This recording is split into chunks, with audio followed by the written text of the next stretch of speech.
हरे कृष्णा दोस्तों आज हम लोग बात करेंगे 13 श्लोक का।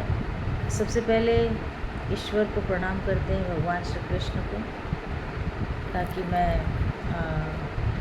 पूरे सिंपल ढंग से आपके सामने इस श्लोक को रख पाऊँ।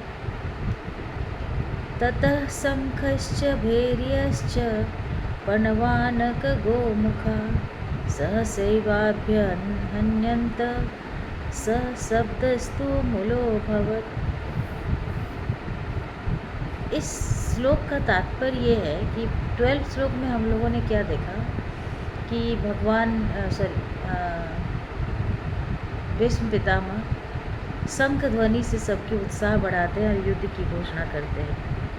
अब 13 श्लोक में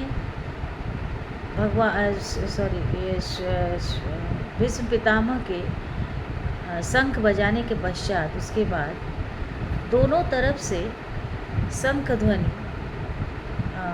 बजाया जाता है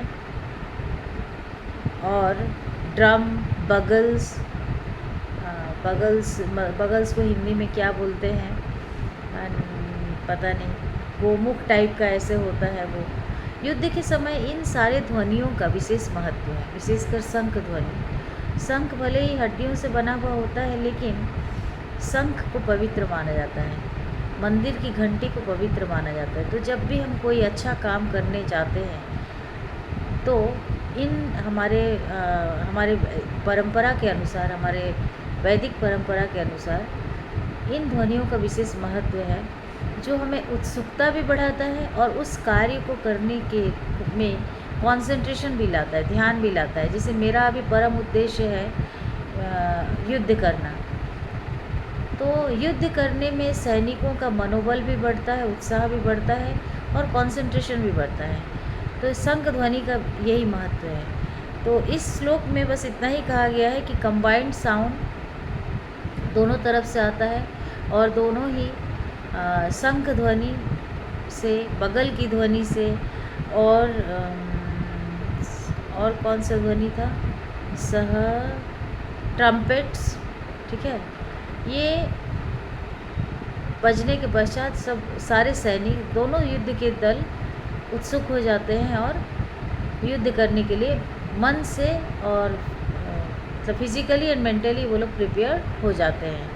तो ये ध्वनि हमारे जीवन में काफ़ी महत्व रखते हैं, क्योंकि साउंड, सबसे पहले हम लोग भगवान जब इस सृष्टि को बनाए तो सबसे पहले साउंड आया।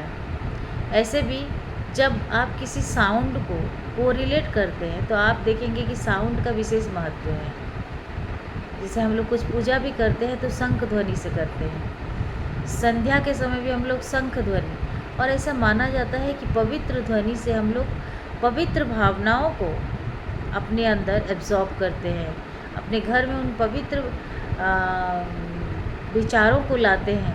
तो इसीलिए एक पवित्र ध्वनि के साथ इस युद्ध का शुभारंभ होता है। तो 13 श्लोक इतना ही है, इसमें और कुछ नहीं है।